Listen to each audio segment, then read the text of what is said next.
Hi, everyone. Welcome. We're so excited to have you here this Wednesday evening at Foothill Country Day School's virtual evening panel series. If you are watching us live or on Zoom, we are here to meet our lower school teachers in kindergarten through second grade. They have all been teaching a full day, so a big thank you to our teachers for joining us, and a thank you to you parents too, whether you're here live or watching us on YouTube. We're really excited to tell you more about our lower school program. And so with that, we do have a full agenda for you. We're going to talk a little bit about these virtual evening panel series, and then we'll hear an introduction to our lower school by our head of school or by our lower school division director, Dr. Lisa Ulsh, and we'll also hear from our dean of students, Callie Opal. After that, we'll hear from one of our specialist teachers to talk about all the specialist classes, and then our kindergarten, first and second grade homeroom teachers. After that, we will be asking questions. So we hope that you put your questions in the chat box. Again, if you have any questions, you can put them in the chat box. If you're watching this on YouTube and have any questions, then you're welcome to follow up with the admissions office. You are here as part of our virtual evening panel series. This is a way for prospective families to meet the broader constituents in our community. So if you're interested, we've already had a few sessions that are available on our YouTube page. You can hear from our head of school, meet our parents, or even meet our preschool, the Seedling School. We have a few sessions within the next coming weeks. And if you're interested in hearing from our 3rd through 5th grade team, our 6th through 8th grade team, or the student perspective, we hope that you are able to join us live. And so with that, to introduce our lower school, I would like to hand the virtual microphone to our Director of Lower School, Dr. Lisa Ulsh. Thank you, Ms. Sims.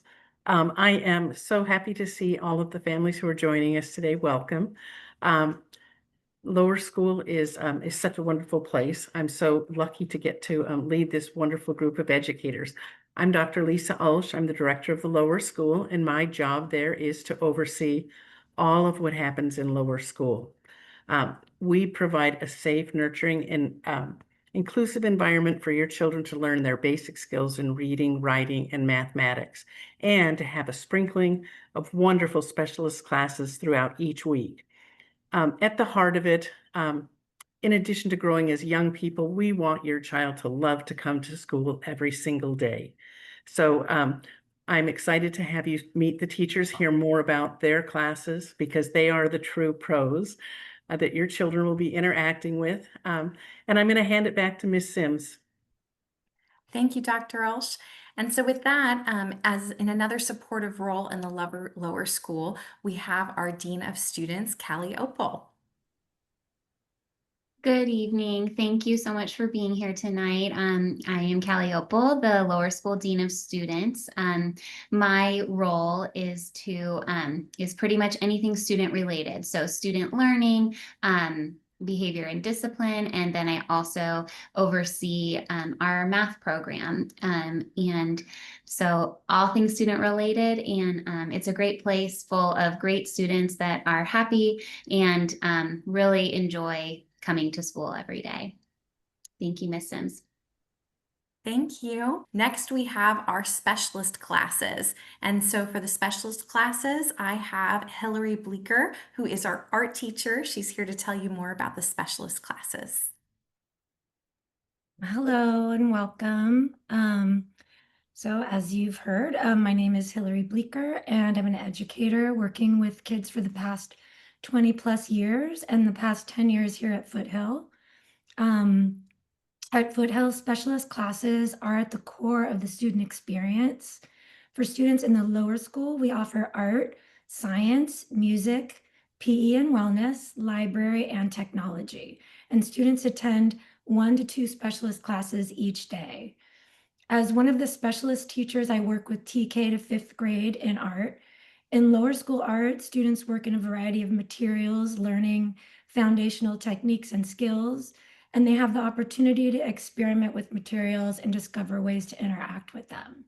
They also learn how to generate ideas and express themselves through the visual arts. And one of my favorite things that I do each year particularly with second grade, is we take a field trip to the local botanic garden, and I pair up with the science specialist. Students spend the day learning about the native plants and biomes. We talk about the artist Georgia O'Keeffe and how she studied nature. And then students observe the nature, the native flora, and make their own drawings based on these close observations. And I love this project because it's cross-curricular, which really gives the students the opportunity for deep learning as they immerse themselves in the experience. And they also make some really amazing drawings. Thank you, Colette. Wow, thank you so much. And I have to say, Hillary Bleeker's classroom is amazing to see on campus. So we hope that when you all come visit campus, which everyone on this call or watching us should do, you'll be able to see it. And so with that, we are now going to transition to our kindergarten team. As I said, we have 2 homerooms in each grade, and so we're going to be hearing from both teachers. And with that, I am going to hand it off to Naomi Adam. Hi, everyone. Welcome. My name is Naomi Adam, and I have been a teacher for over 20 years. Most of that has been in kindergarten and a little bit in first grade. I have been teaching at Foothill for, I think I'm in my 12th year now, and it's just a wonderful place to be. A little bit about kindergarten. We put a lot of emphasis on the children's social and emotional well-being. We welcome them every day with a morning meeting where we all sit down and we really work on building our classroom community. We make sure everyone is greeted by name. They have an opportunity to share things that they are interested in and things that are going on with them. And it really helps to build that sense of community and the kids' desire to come to school every day. As far as academics, I'm going to talk to you a little bit about our language arts. We want all children to grow as readers and writers, and we recognize that they enter kindergarten with varying levels of being able to do that. Some kids come in with just a little bit of alphabet knowledge. Some kids come in already reading, and we really work to meet them where they are. So most of our reading and writing happens in small groups so that we can differentiate the instruction and really help kids grow no matter where they are. We have a structured phonics program where we are practicing phonics, letters and sounds, sight words, all of those different pieces every single day. And our goal for them as writers over the course of the year is that they start out by drawing pictures and they move to adding labels. And eventually, by the end of the school year, they're able to write about 3 sentences to go with their drawings. So that's just a little glimpse of what we're doing in our language arts portion of our class time. With that, I want to turn it over to my teaching partner, Sharon Hamill. Thank you so much. I am Sharon, and I have been teaching at Foothill. Actually, I'm in my 16th year. I'm not sure how that happened. It's been a joy and an honor every single day. The kids always are teaching us things, which is wonderful. So I wanted to talk about the math curriculum a little bit. It's very hands-on. We use a variety of manipulatives such as Legos and buttons and connecting cubes in all of our daily lessons. And so the children learn by doing and seeing, which makes everything more meaningful and memorable. And right now we're actually working with 3-dimensional shapes. And so we started out with the kids getting to explore, and they built some structures together at their tables. And then they also built ramps. And so they could see which shapes slide down and which rolled and which can do both. So they really enjoy the hands-on aspect of it. As for field trips, we recently went to the Discovery Farm at Cal Poly, and we got to do a variety of fun things. We got to pet the sheep and the goats. We went on a hayride. We found our way through a corn maze. Well, I didn't, but they did. We got to pick a pumpkin from the patch, and we even had a picnic lunch. But even still, after all that, the kids, some of them, their favorite part is the bus ride. So, field trips are unexpected. So at that, I'll hand it back to Miss Sims. Thank you so much. And for those families watching, if you have a kindergartner, we always go by both classrooms in each grade. So you get to see these teachers in action, and we hope to see you soon. With that, once you are done with kindergarten, you move on to first grade, and we have a stellar first grade team as well. And so with that, I'm going to hand it off to Carrie Rudemetkin. Well, thank you, Colette, for those nice words. Good evening, everyone, and thanks for joining us. I am Carrie Rudemetkin. I have been teaching for, I think this is my 25th year total, and this is my 13th year at Foothill. I have taught all grade levels, but first grade is definitely my favorite. And I am going to talk a little bit about what we do in language arts. And man, language arts is really the foundation for and the building blocks that they will need for now and many years later. So we like to practice collaboration and positive communication when we teach reading. And how we do that is we really let them teach the strategies that we've been learning whole group, and then we let them branch off and become little coaches with one another as partner readers. And that really gives them a boost of confidence because, you know, if you can teach something to someone else, then you know you really know it.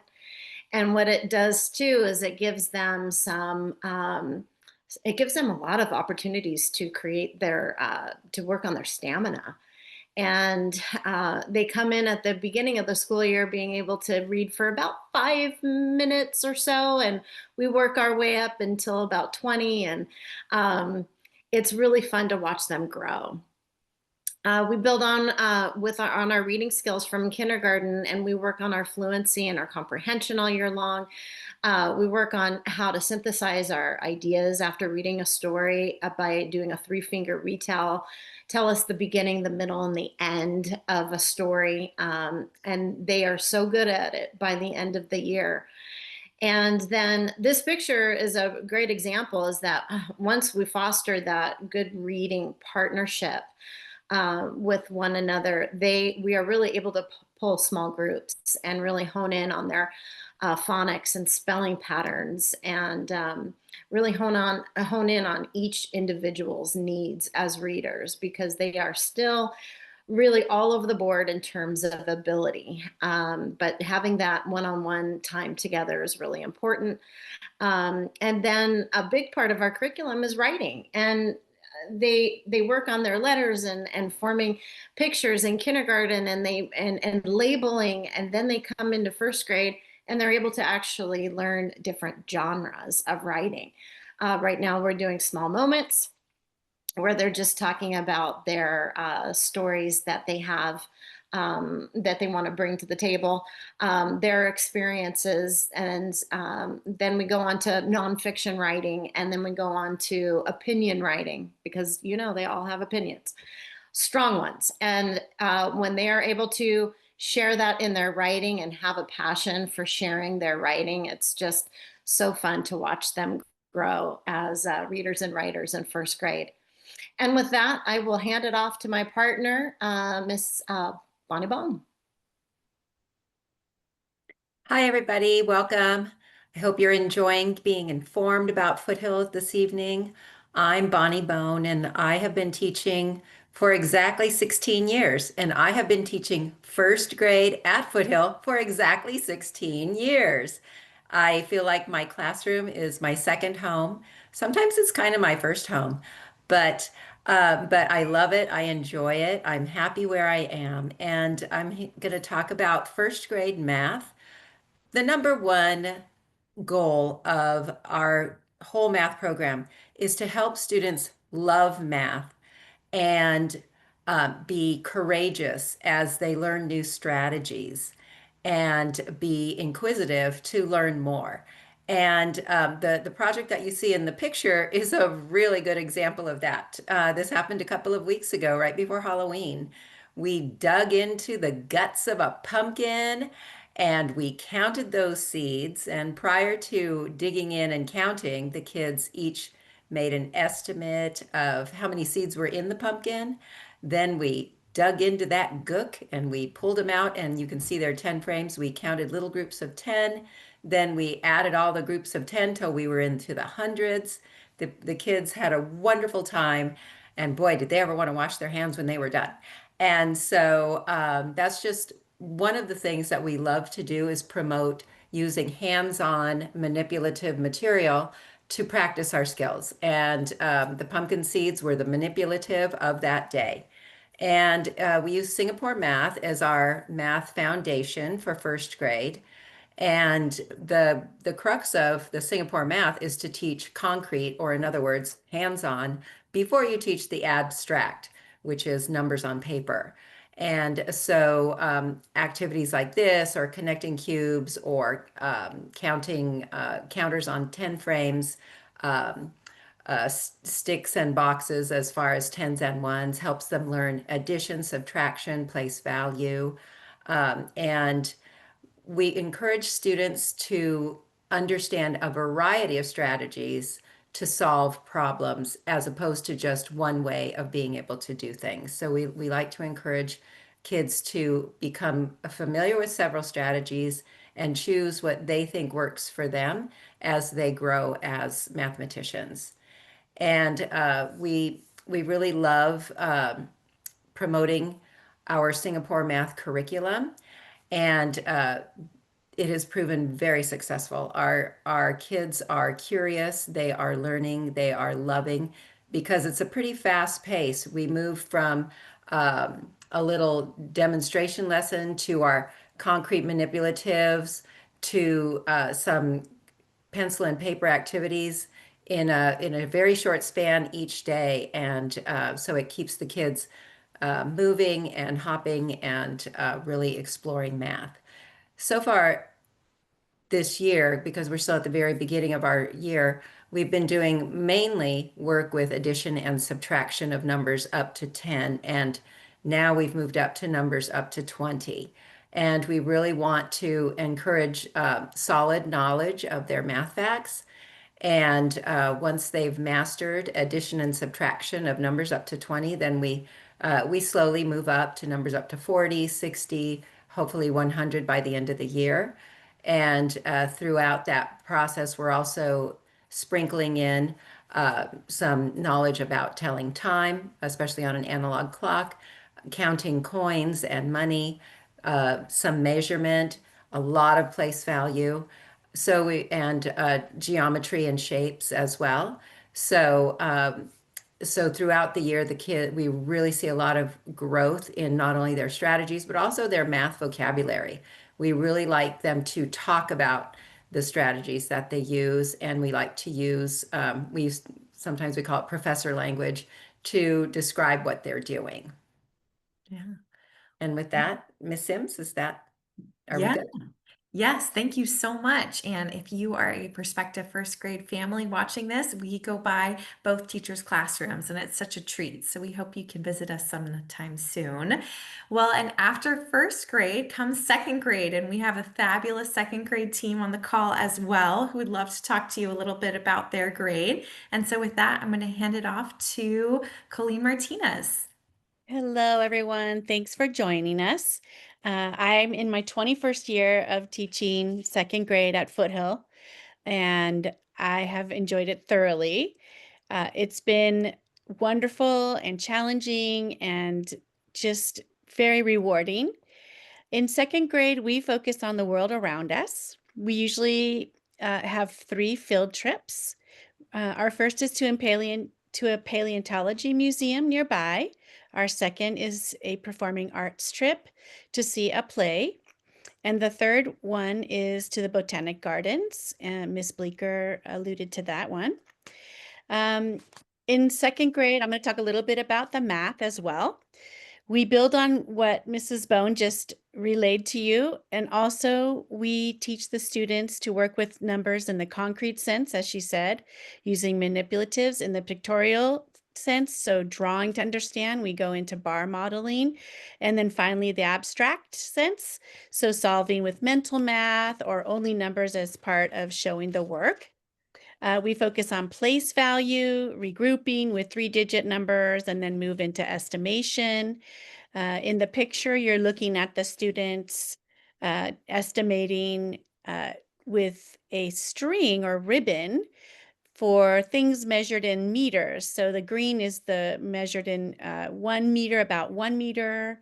And then the purple one is things that they had to measure that were under 9 meters. So that was a fun challenge for them today. And we also work on mental math. We go from the basic facts from 0 to 20. We're trying to get them to work on all of those. And then, of course, focusing on place value. I said that, I think. Okay. Then we do go into the basic multiplication and division facts with the 2s, 3s, 5s, and 10s. And what thrills me about second grade is our thematic question that we try to carry throughout our year, which is, where did we come from? Where are we now, and where are we headed? So the students do a lot of fun activities that relate to that. One activity they're working on now is making a map in which they are creating an imaginary town with a city, and the added challenge is to include elements that will make the world a better place. So, for example, a student might add in a recycling plant that can also filter out all the pollutants in the air in their surrounding area. So with this, their imaginations really take off. They also get a little chance to put a hidden item like a treasures, something that the students can find in each other's maps. So it's a really fun project. And with that, I'm going to turn it over to Miss Alari, my teaching partner. Hi, I am Mrs. Alari. I have been in the field of education for about 19 years now. This will be my 10th year of classroom teaching and my 4th year working with the second grade team, which is amazing. Every day in second grade, we focus on trying to grow together as a classroom community, building on all those things that the kindergarten and the first grade have started so amazingly for us. By building those super strong connections, we help the kids gain confidence in themselves and learn the value and ease of teamwork with each other. And hopefully, my goal is, or our goal is always to help them enjoy learning and just know that learning is going to be forever, and it can be really fun, and it doesn't have to be a scary thing. I'd like to talk a little bit about our readers workshop and our writers workshop, so sort of our language arts in second grade. During our readers workshop, students are learning to read longer, more complex texts, including nonfiction books, which is what we're working on right now. Each week, we also try to integrate phonemic awareness, phonics, grammar instruction. We work with students in small groups to really make sure that they develop the skills that they need to help them with reading fluency and comprehension and spelling, which is going to become a new thing as they get older. These foundations really naturally support our writing, which we have a writer's workshop where students are building on their writing skills by crafting longer, more cohesive writing and really adding in that descriptive vocabulary, which is super fun. Now, we do so many fun things in second grade, as you've heard. One of my favorite projects that we do at the very end of the year is, we call it the marketplace, and it really ties in all of the different things that we've learned all year long. We do writing and marketing and math, and where the students have to create a project and then market it and then buy it and sell it to each other in a marketplace setting, and it's super, super fun. And with that, I'll hand it back over to you, Colette. Yeah, thank you so much. If you are watching this on YouTube closer to spring and you want to come see that second grade marketplace, we'd love to have you on campus. It's definitely a highlight of that year, so I can't wait for it coming next spring. And with that, just some key takeaways I hope that you're thinking about when considering Foothill for your child. We really are a school that focuses on the whole child, and we want to give them a deep love of learning and a great academic base, but also focus on that social emotional growth. As you heard from every teacher here, they are experts in their field. They are seasoned professionals who really know what they're doing, and they would love to talk to you if you come visit campus. So please don't hesitate to schedule that tour. And it is a joyful learning community. We welcome you to come see us in action to see how much joy the students take out of coming to a school like Foothill Country Day School. And with that, we hope that you'll come visit us. Really, you're just hearing a snippet of all of the great things happening on campus. Our teachers have so much more to share, as do our students. This is our mascot, Finley. So he is our representative and sometimes makes an appearance on campus as well. But the number one best way to learn more about our community after watching this video is to visit us in person. So we really hope that on the next page there's a QR code that you can scan. It will take you to our website, Experience Foothill page, and you can schedule that tour today. And with that, we just want to say a big thank you to our teachers who have been teaching all day and came on here to tell you about a bit more about our program and some highlights of their years. Thank you to our parents who are live on the call, and a thank you to our parents who are watching us on YouTube and considering us for your student. With that, I'm going to stop this recording and we are going to open it to questions in the audience. But thank you so much for being here.